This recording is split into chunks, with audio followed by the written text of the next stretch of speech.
اعجاز الحق صاحب آپ کہاں پیدا ہوئے؟ میں نوشہرہ میں پیدا ہوا تھا. 71 کی جنگ شروع ہو گئی, بڑے جذباتی ہو گئے, ہم نے کہا فوج میں اپلائی کرتے ہیں. تو جب میں تیسری جماعت میں پہنچا تو لازم بات ہے ان سے روزانہ پڑھ کے جانا کلاس میں, سوالوں کے جواب دینے, اور ٹیچر نے کہا یہ بڑا ذہین بچہ ہے. تو مجھے اٹھا کے اس نے ہاتھ پکڑ کے تو مجھے ایک دن باہر لے گئی اور میں نے رونا شروع کر دیا کہ پتہ نہیں کہاں لے کے جا رہی. تو پتہ لگا کہ پروموشن مل گئی ہے. وہ لوگ بار بار یہ کہہ رہے تھے سردار قیوم صاحب اللہ تعالیٰ ان کو جنت نصیب کرے, بہت زیادہ کہہ رہے تھے کہ نہیں آپ لوگوں کو سیاست میں آنا چاہیے. کسی حد تک اگر کوئی اچھی شاعری میں کوئی غزل ہو, شاعری میں کوئی غزل ہو تو میں سن لیتا ہوں. اعجاز الحق صاحب آپ کہاں پیدا ہوئے؟ میں نوشہرہ میں پیدا ہوا تھا, بالکل KPK میں, یعنی اس وقت تو نارتھ ویسٹ فرنٹیئر پروونس تھا, جی آج کل خیبر پختونخوا کے نام سے. میرے والد صاحب کی وہاں پر پوسٹنگ تھی, میجر تھے اس وقت, اچھا اور نوشہرہ میں پوسٹنگ تھی اور وہیں میں پیدا ہوا. تو تعلیم بھی وہیں سے؟ تعلیم دیکھیں, فوجی اگر آپ کے والد صاحب فوج کے اندر ہیں یا آپ کے والد صاحب بیوروکریٹ ہیں یا مطلب کوئی سرکاری جاب ملازم ہے, تو پھر آپ کو وہاں تعلیم حاصل کرنی پڑتی ہے کہ جہاں ان کی ٹرانسفر ہو, خاص طور پر ابتدائی تعلیم جو ہوتی ہے. اور افواج پاکستان کے ساتھ یہ ہے کہ آپ کی میکسیمم ٹینیور جو ہے وہ 2 سے 3 سال تک ایک شہر میں ہوتا ہے, اس سے زیادہ رہیں تو بڑے آپ لکی ہوتے ہیں. جی تو ابتدائی تعلیم یعنی پہلا اسکول میرا پنڈی میں تھا, اس وقت میرے والد صاحب GHQ میں تھے. تو یہاں پر اگر آپ نے دیکھا ہو تو ٹینچ کی طرف ایک اسکول تھا, ان دنوں میں بڑا مشہور تھا, اسٹیشن اسکول کے نام سے. جی تو وہاں میں داخل ہوا, مطلب نرسری میں یا پہلی جماعت میں جی ہوا ہوں گا, مجھے یاد ہے. بڑا رویا کرتا تھا اسکول جاتے ہوئے. جی اور پھر میرے پہلی جماعت, دوسری جماعت, پھر تیسری جماعت تک وہاں پڑھا. ان دنوں میں میرے نانا جو تھے وہ ڈاکٹر تھے یوگینڈا میں, جی وہ آئے ہوئے تھے. تو ان کا یہاں پہ کام یہ تھا کہ وہ پاکستان آئے تھے میری والدہ کے لیے اور میری خالہ کے لیے گھر بنوا کے دینے کے لیے ادھر سیٹل ٹاؤن میں. تو بہت سی کتابیں لے جو بچوں کو تو روز شام کو پڑھایا کرتے تھے. تو جب میں تیسری جماعت میں پہنچا تو لازم بات ہے ان سے روزانہ پڑھ کے جانا کلاس میں, سوالوں کے جواب دینے, اور ٹیچر نے کہا یہ بڑا ذہین بچہ ہے. تو مجھے اٹھا کے اس نے ہاتھ پکڑ کے تو مجھے ایک دن باہر لے گئی اور میں نے رونا شروع کر دیا کہ پتہ نہیں کہاں لے کے جا رہی. تو پتہ لگا کہ پروموشن مل گئی ہے, اور تیسری میں سے مجھے چوتھی میں بٹھا دیا. تو چوتھی میں جب میں وہاں پر ہوا نا, تو وہاں سے میں شفٹ ہو گیا سینٹ میریز, یہ جو کمیٹی چوک کے پاس آپ نے دیکھا ہوگا سینٹ میریز اسکول ہے, ایک لال ہزار میں ایک یہاں ہوتا تھا. تو کچھ عرصہ یہاں پڑھا, پھر اس کے بعد ہم کوئٹہ چلے گئے.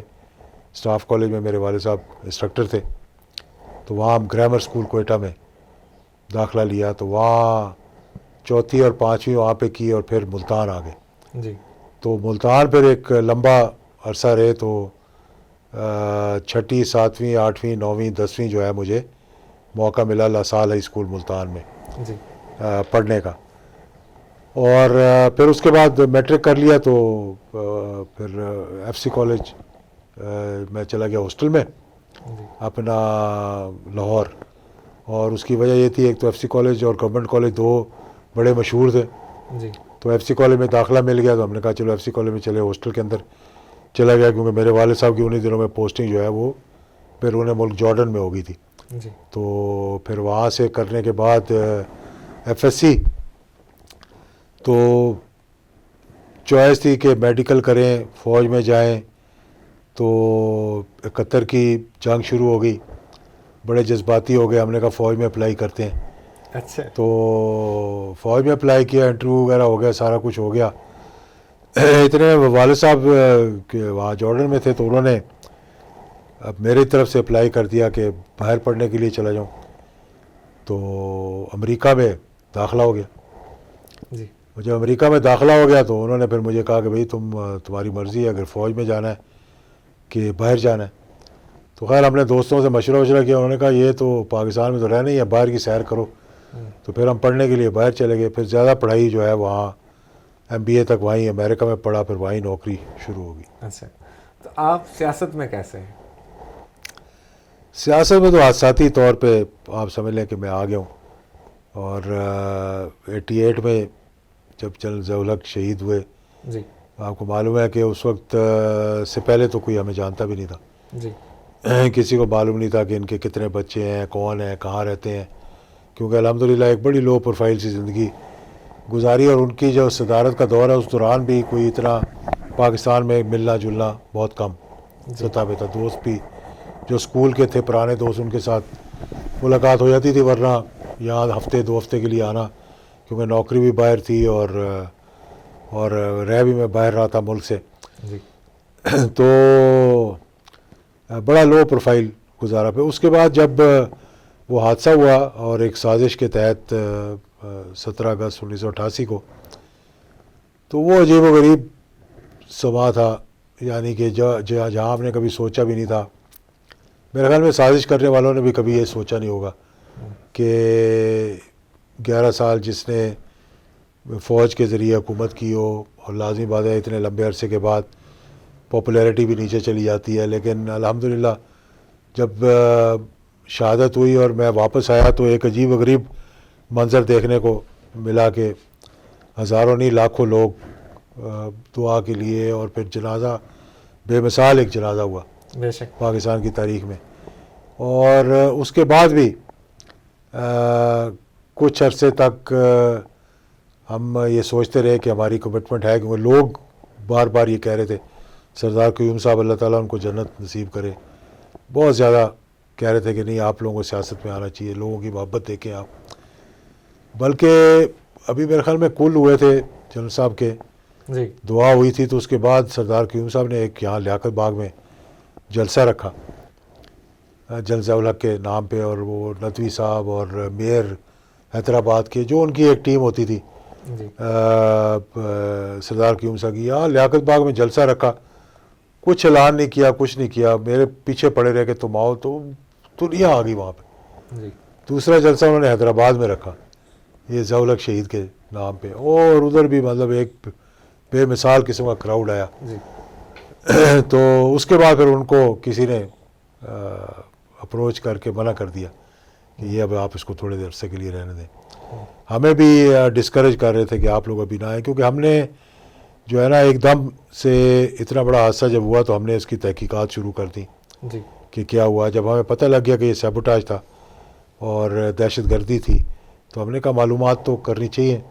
تو اس سے ہمیں بھی کہا گیا کہ ابھی فوج مطلب فوج کی طرف سے بھی انڈائریکٹلی کچھ لوگوں نے پیغامات دیے کہ آپ لوگ نہ آئیں سیاست کے اندر ابھی. تو ہم نے بھی پھر 2 سال تک یعنی 88 سے 90 تک میں اپنا کاروبار کرتا رہا. کاروبار کیا مطلب بینک میں نوکری تھی ایز اے کنسلٹنٹ. تو پھر جب 1990 کا الیکشن آیا تو پھر لوگوں نے اصرار کیا کہ یار اب تو 2 سال گزر گئے آپ لوگوں, وہی محبت تھی لوگوں کی, تو پھر ہم نے سیاست میں قدم رکھا اس کے بعد. جی تو کوئی زندگی میں آپ کو ایسا کوئی پچھتاوا جو آپ سمجھتے ہوں کہ دیکھیں پچھتاوا تو زندگی میں جب انسان گزرتا ہے اپس اینڈ ڈاؤنس تو ہوتے رہتے ہیں. الحمدللہ کوئی ایسی وجہ نہیں ہے. بہت سے لوگ کہتے ہیں جی کہ اگر آپ جنرل صاحب کی شہادت کے بعد اگر آپ کی نواز شریف بھی منت کر رہے تھے, ایک قسم کی میری والدہ کو بھی کہہ رہے تھے کہ یا آپ آئیں یا اعجاز الحق کو سامنے لے کر آئیں سیاست میں, یہ جو ہماری اپوزیشن ہے اس کا مقابلہ کرنا بڑا مشکل ہے.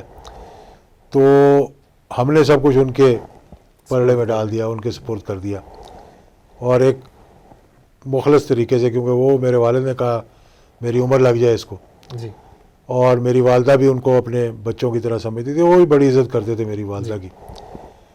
لیکن کبھی بعد میں لوگوں نے بہت کہا یار بڑی غلطی کی آپ نے, مجھے اس کا کوئی پچھتاوا نہیں ہوا. میں نے کہا یہ اللہ کی طرف سے ہوتا ہے کہ جس کو اللہ تعالیٰ چاہتا ہے اس کو آگے لے کر آتا ہے. لیکن دکھ اس بات کا ضرور ہوا کہ جس طریقے سے ہم نے ان کی سپورٹ کی اس طریقے سے انہوں نے ہمارا ساتھ نہیں دیا, مشن کو آگے نہیں بڑھایا, مشن کو بھی آگے نہیں بڑھایا, اور ان کے نام پہ 1999 تک تو سیاست کرتے رہے.